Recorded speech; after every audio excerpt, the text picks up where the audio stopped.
2024년 2월 뉴발란스의 전년도 실적이 공개됐습니다. 2023년 뉴발란스의 매출은 65억 달러, 한국 돈으로 8조 9천억 원이었는데요. 이건 전년 대비 23% 증가한 수치였습니다. 뉴발란스의 매출 증가율은 전 세계 탑티어 스포츠 브랜드들 사이에서 단연 1등이었고요. 뉴발란스 매출의 약 3분의 1은 미국에서, 3분의 2는 미국 밖에서 발생했는데요. 특히나 한국에서 뉴발란스의 실적은 엄청났죠. 2020년부터 매년 매출이 1,000억 원씩 증가하더니 2023년에는 무려 2천억 원이 늘어나 9천억 원을 돌파했거든요. 국내 시장에서 뉴발란스는 아디다스를 밀어내고 나이키에 이은 2위 브랜드가 됐고요. 상황이 이렇다 보니 아디다스는 올해부터 아시아 태평양 지역으로 묶었던 한국을 별도 시장으로 떼내어 관리하기로 했습니다. 그리고 최근 들어 뉴발란스를 업계 공룡 나이키와 비교하는 사람들도 늘어났는데요. 뉴발란스와는 달리 요즘 나이키의 처지가 그리 좋지 못하거든요. 에어포스, 에어조던 등 전통의 모델에만 의존할 뿐 혁신적인 제품이 보이지 않고요. 한정판 신발의 인기도 한풀 꺾였습니다. 육상 종목에선 나이키를 신는 선수들 숫자가 급감했고요. 그로 인해서 한때 $170가 넘었던 나이키의 주가는 반토막이 났죠. 그런데 나이키와는 대조적으로 뉴발란스는 매년 최고 실적을 갱신하고 있는 겁니다. 미국의 Z세대 사이에선 뉴발란스 신발에 대한 호감도가 나이키를 뛰어넘었다는 조사 결과도 발표됐고요. 2020년에 들어서 뉴발란스의 목표는 두 가지였습니다. 하나는 $100억 매출 달성, 다른 하나는 나이키, 아디다스에 이은 세계 3위 스포츠 브랜드가 되는 것이었죠. 몇 년 전에 사람들은 뉴발란스의 이 목표를 허황되다고 생각했습니다. 그런데 지금은 뉴발란스의 이 목표가 조만간 이루어지리라는 것을 모두가 기정사실로 받아들이고 있죠.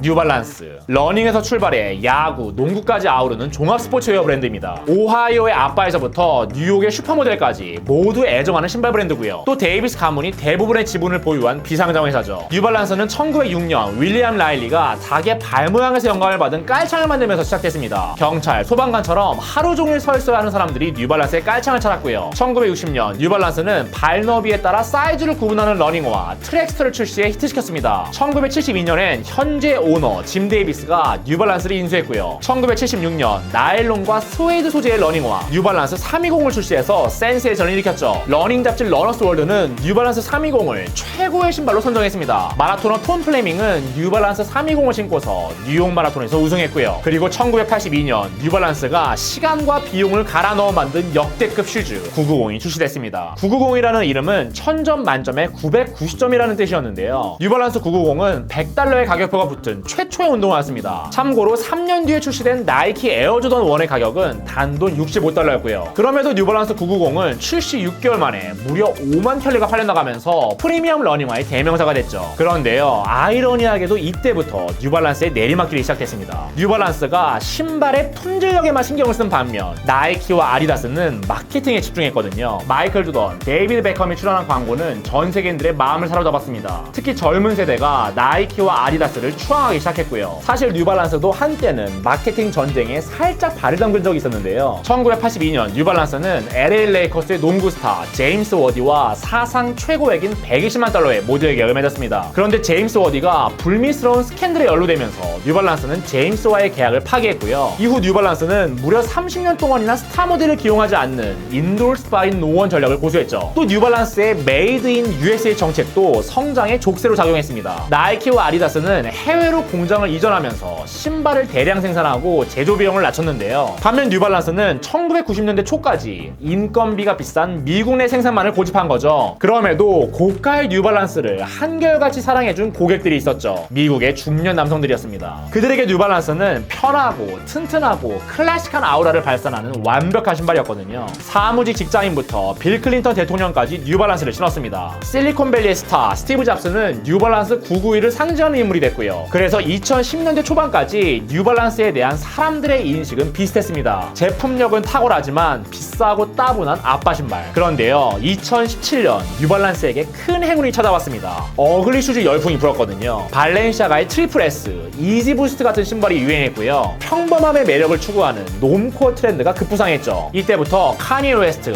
헤일리 비버, 켄달 제너 같은 셀럽들이 뉴발란스의 아빠 신발을 믹스 매치하기 시작했습니다. 뉴발란스는 990의 광고 카피처럼 런던 런던의 슈퍼모델과 오하이오의 아빠들이 신는 신발이 됐고요. 또 이때를 기점으로 뉴발란스는 커뮤니케이션에도 변화를 주기 시작했는데요. 마케팅 비용을 무려 40% 가까이 증액했고요. 나이키와 아디다스가 점령하지 못한 틈새 시장 메이저리그를 파고들었습니다. 선수와 구단을 후원하는데 매년 거액을 지불했고 결국 메이저리그에서 20%의 시장 점유율을 가진 대세 브랜드가 됐죠. 2023년에는 역대급 천재 선수 오타니 쇼헤이와도 모델 계약을 체결했고요. 현재는 야구 선수뿐 아니라 350여 명에 이르는 스포츠 선수와 엔터테이너들이 뉴발란스의 얼굴로 활약 중입니다. NBA의 카와이 레너드, 축구 스타 라임 스털링과 사디오 마네, US 오픈 챔피언 코코 가우프, 한국에서는 김연아와 아이유가 뉴발란스의 글로벌 모델로 활약 중이고요. 끝으로 뉴발란스를 대세 브랜드로 만든 마지막 퍼즐 콜라보였습니다. 미우미우, 자운드, 키스 같은 초특급 브랜드와 협업하면서 뉴발란스는 콜라보 맛집으로 등극했는데요. 그 중에서 가장 화제를 모은 건 뉴욕의 스트리트웨어 브랜드 에임 레옹도르와의 협업이었죠. 에임 레옹도르는 90년대 힙합에 클래식 모드를 믹스하는 게 주특기인 브랜드인데요. 뉴발란스의 550, 997, 990을 에임 레옹도르 스타일로 출시했고 전부 메가히트를 기록했습니다. 그리고 2021년 에임 레옹도르의 리더 테디 산티스는 뉴발란스 메이드 인 USA 라인의 크리에이티브 디렉터로 임명됐죠. 현재 테디 산티스는 뉴발란스의 클래식한 모델을 현대적으로 재해석하는 일을 담당합니다. 매번 세상을 놀래키고 있고요. 저 브랜드 보이도 뉴발란스의 오랜 팬인데요. 제가 2000년대 중반 미국에서 유학 생활을 할 때부터 스티브 잡스를 따라서 뉴발란스 991을 신었거든요. 992가 지금은 리셀가도 엄청 뛰었고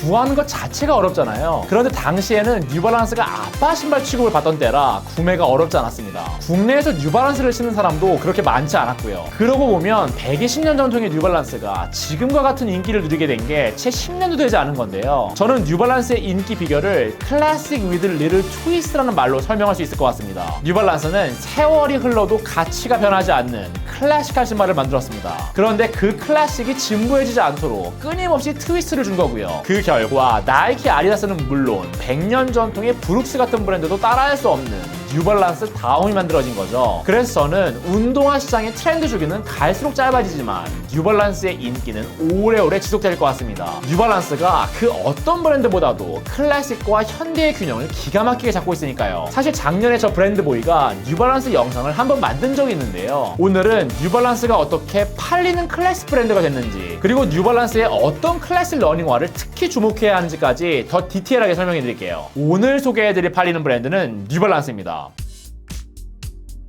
세계적인 스포츠웨어 브랜드는 각 브랜드를 대표하는 스타들이 있습니다. 나이키는 단연 마이클 조던입니다. 또 아디다스 하면 데이비드 베컴, 리오넬 메시, 그리고 손흥민 같은 축구 스타가 떠오르죠. 그리고 뉴발란스는 스티브 잡스입니다. 스티브 잡스가 생전에 애플의 모든 공식 행사에서 뉴발란스 991을 신었으니까요. 그래서 당시 뉴발란스에게 가장 중요한 이벤트는 올림픽도 월드컵도 아닌 아이폰 프레젠테이션이라는 말이 나왔고요. 그런데 여러분, 스티브 잡스가 왜 나이키와 아디다스가 아닌 뉴발란스만 신었는지 생각해 보신 적 있으세요? 스티브 잡스가 이에 대해서 언급한 적은 없습니다. 그러나 저는 잡스가 평생 동안 추구했던 단순함 때문이었을 거라 생각합니다. 저의 만트라는 집중과 단순함입니다. 단순함은 복잡함보다 어렵습니다. 그러나 생각을 단순하고 명료하게 만들면 산을 움직일 수 있죠. 단순함의 화신 스티브 잡스처럼 뉴발란스도 단순함을 신봉하는 브랜드인데요. 지난 120년 동안 뉴발란스가 붙든 단순한 사명, 편안한 신발 만들기였습니다. 뉴발란스는 업계 최초로 발 너비에 따라 사이즈를 구분하는 신발을 출시했습니다. 제품명을 624, 720, 574 같은 숫자로 지었고요. 이건 이름으로 멋을 부리기보단 각 신발의 성능을 명확하게 전하고 싶어서였죠. 그리고 뉴발란스식 단순함을 가장 잘 보여주는 건 뉴발란스 메이드 인 USA 라인입니다. 뉴발란스는 미국에서 연간 400만 켤레 이상의 운동화를 제조하는 유일한 기업인데요. 타 국가에 비해서 인건비가 10배나 비싼 미국이지만 뉴발란스는 약 1000명의 직원을 고용해서 최고 사양의 운동화를 제조합니다. 미국 내 공장에서 뉴발란스 신발은 29번의 공정을 거치고요. 작업자들은 신발 하나당 평균적으로 22.5초를 소비하죠. 그리고 최근 뉴발란스의 품질 지상주의를 엿볼 수 있는 곳, 보스톤에 위치한 트랙입니다. 트랙은 2022년 뉴발란스가 3억 달러를 들여서 건립한 복합 스포츠 시설인데요. 이곳에선 선수들의 의견을 수렴해서 신발의 편안함을 극대화하는 연구가 진행됩니다. 선수들이 신발을 테스트할 때는 무려 20대 이상의 카메라가 발의 움직임을 섬세하게 촬영하고요. 이러한 과정을 통해서 세계 최정상급 육상 선수들이 신는 1080 V13, SC 엘리트 V4 같은 슈퍼 슈즈가 탄생했습니다. 이번 파리 올림픽에서 2개의 금메달을 딴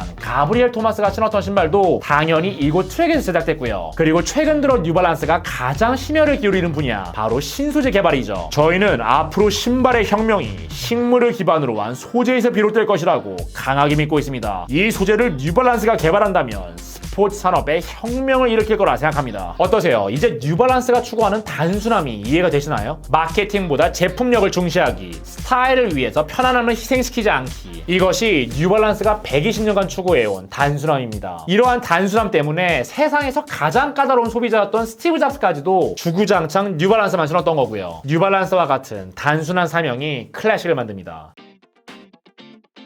뉴발란스 550은 전설적인 신발 디자이너 스티븐 스미스의 작품입니다. 1989년 스티븐 스미스는 뉴발란스의 의뢰를 받아서 로우탑 형태의 농구화 550을 개발했는데요. 550은 가격도 $45밖에 되지 않아서 출시 전부터 기대를 모았습니다. 그러나 소비자들은 이 농구화를 외면했죠. 당시에는 리복의 펌프, 나이키 에어처럼 신기술을 탑재한 신발들이 인기를 모으고 있었거든요. 그리고 30여 년이 흐른 후에 뉴발란스 550을 다시 꺼내든 남자, 에임 레옹도르의 테디 산티스였습니다. 테디가 어느 날 뉴발란스 550이 찍힌 사진을 우연히 발견하고선 이 모델에 완전히 꽂힌 거죠. 그때부터 테디 산티스와 뉴발란스의 합동 리서치가 시작됐습니다. 뉴발란스 550에 관한 디테일한 정보가 담긴 일본의 카탈로그를 어렵사리 구했고요. 인스타그램 해시태그를 통해서 뉴발란스 550 오리지널을 보유한 컬렉터까지 찾아냈습니다. 그리고 극강의 완벽주의자 테디 산티스는 뉴발란스 550을 그만의 스타일로 뜯어고치기 시작했죠. 테디는 신발 모양에 대해 매우 까다로웠습니다. 테디가 원하는 550의 모양을 만들기 위해서 우리는 거의 10번이나 밀리미터 단위의 수정을 해야 했고요. 그리고 2020년 10월 클래식한 농구화에 스트리트 감성이 믹스된 뉴발란스 550이 출시됐습니다. 뉴욕타임즈에는 농구를 통한 국제 우정이라는 제목의 전면 광고가 실렸고요. 사람들은 이 신발의 예쁨을 바로 알아보았습니다. 뉴발란스 550은 초고속 매진을 기록했고 리셀가는 치솟았죠. 스니커헤드는 물론 저스틴 비버, 헤일러 스위프트, 아델 같은 슈퍼스타들이 이 신발을 애용했고요. 스타렉스에서 뉴발란스 550은 조던 1, 나이키 덩크와 경쟁하는 신발이 됐죠. 저는 테디 산티스와 뉴발란스가 550을 재창조한 과정을 보면서 뉴발란스식 콜라보의 몇 가지 특징을 발견했는데요. 뉴발란스는 협업 파트너에게 특정 모델을 선택하라고 강요하지 않습니다. 파트너가 구성하는 신발을 온전히 구현할 수 있도록 물심양면으로 서포트해주고요. 또 한 번 협업한 파트너와는 오래오래 관계를 지속하죠. 키스와는 2012년부터, 자운드와는 2018년부터, 조 프레시 굿즈와는 2020년부터 지속적으로 콜라보를 해왔고요. 또 뉴발란스는 이름값에 상관없이 재능이 보이면 기회를 주는 것으로도 유명한데요. 대표적인 브랜드가 프랑스의 카사블랑카입니다. 2019년 뉴발란스는 당시 1년도 채 되지 않았던 브랜드 카사블랑카에게 인스타그램 DM으로 협업을 제안했는데요. 뉴발란스 팀이 파리 패션위크에서 이 브랜드를 처음 접하고는 범상치 않은 브랜드라고 생각했거든요. 이후 뉴발란스와 카사블랑카가 협업한 327 모델은 시장에 큰 호응을 얻었고요. 이렇듯 뉴발란스의 콜라보 원칙, 한 번 믿으면 완벽하게 믿어주고 끝까지 믿어준다입니다. 재미있는 건 뉴발란스가 내부의 콜라보 전담팀에게도 전폭적인 신뢰를 보내준다는 건데요. 뉴발란스 콜라보 전담팀은 윗선의 승인을 받지 않고서 자율적으로 콜라보를 진행할 수 있는 권한을 가지고 있습니다. 그로 인해서 신속한 의사결정이 가능해지고요. 회사로부터 받은 신뢰를 콜라보 파트너들에게까지 흘려보낼 수 있게 되는 거죠. 어떠세요? 뉴발란스가 세계 최고의 콜라보 맛집이 된 비결 이제 아시겠죠? 직원들과 파트너들에 대한 무한한 신뢰입니다. 그 신뢰를 등에 업고서 테디 산티스 같은 크리에이터들은 마치 물 만난 물고기처럼 최고의 퍼포먼스를 보여주는 거고요. 기억하세요. 신뢰는 파트너를 춤추게 합니다.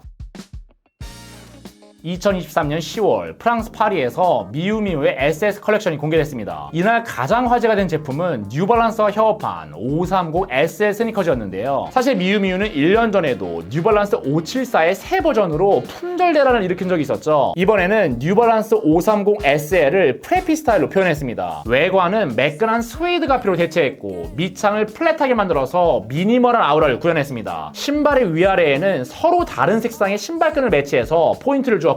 그렇게 완성된 뉴발란스 530 SL은 150만 원이라는 가격에도 열광적인 반응을 얻었죠. 그리고 미우미우와의 콜라보는 뉴발란스 530의 히스토리가 다시 한번 주목받는 계기가 됐는데요. 뉴발란스 530은 2020년 뉴발란스 코리아 팀이 미국의 뉴발란스 본사를 설득해서 복각한 모델이거든요. 원래 뉴발란스 530은 2010년에 출시됐지만 별다른 반향을 일으키지 못하고 단종됐던 품목이었습니다. 그런데 뉴발란스 코리아 팀이 향후 클래식 러닝화의 유행을 예측하고는 뉴발란스 본 본사에 530의 재출시를 제안한 거죠. 이후 수백 개의 신발을 해체해가면서 한층 진화된 버전의 530을 완성했고요. 그리고 뉴발란스 530은 발매되자마자 센세이션을 일으켰습니다. 국내에선 5혁 신발로 알려지면서 2년 만에 100만 족이 판매됐고요. 이후에 아시아, 미국, 유럽으로 그 인기가 확산됐죠. 뉴발란스 530은 헤일리 비버가 즐겨 신고 미우미우가 콜라보하는 대세 신발로 자리매김했고요. 그리고 뉴발란스에는 530 외에도 2000년대에 출시된 기능성 러닝화를 패셔너블하게 복각한 제품이 또 있습니다. 뉴발란스 860V2는 2011년에 출시되었다 단종된 모델을 부활시킨 제품인데요. 통기성이 뛰어난 엔지니어드 메쉬 소재에 뛰어난 쿠셔닝, 세련된 디자인이 곁들여졌습니다. This is never that, 에임레 용도로의 협업으로 엄청난 하이브를 얻었죠. 그리고 뉴발란스 1906은 2009년에 출시된 제품을 2022년에 복각한 모델입니다. 뉴발란스의 창립 연도를 딴 1906이라는 이름에서 알 수 있듯 클래식한 디자인에 스트리트웨어 감성을 믹스한 제품이고요. 주니아 와타나베는 로퍼와 스니커즈를 합친 모양의 1906을 선보였고요. 코펜하겐의 패션 브랜드 가니는 아주 컬러풀한 1906을 만들었습니다. 이 신발을 테일러 스위프트가 신어서 큰 이슈가 됐고요. 제가 지금 소개해드린 뉴발란스 530, 860V2,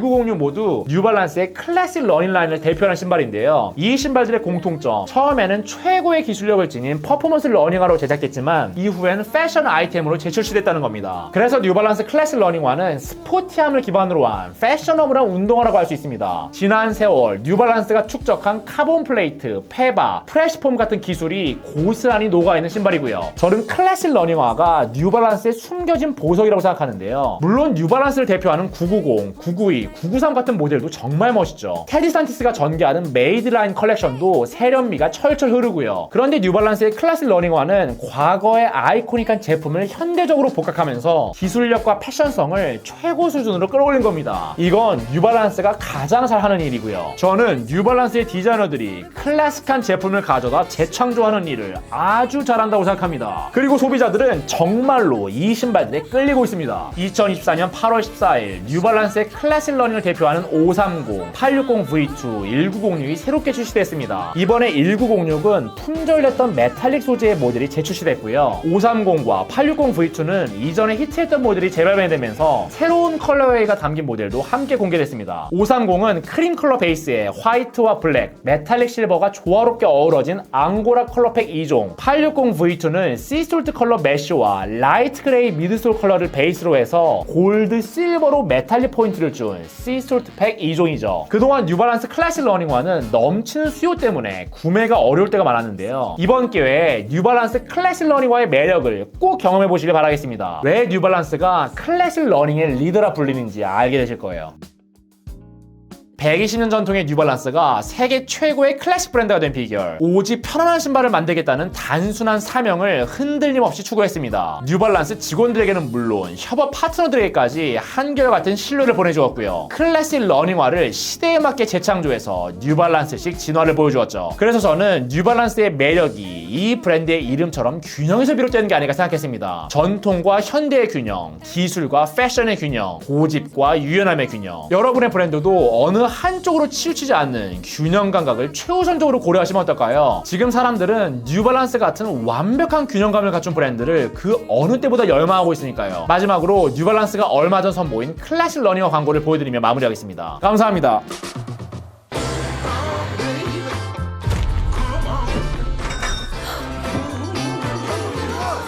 Welcome. What's your favorite? 860. 530 seems better. 530. 860. What about 1906? Now this is a must-have shoe. This is the newest model we have. It is high demand. It's a really great running shoe.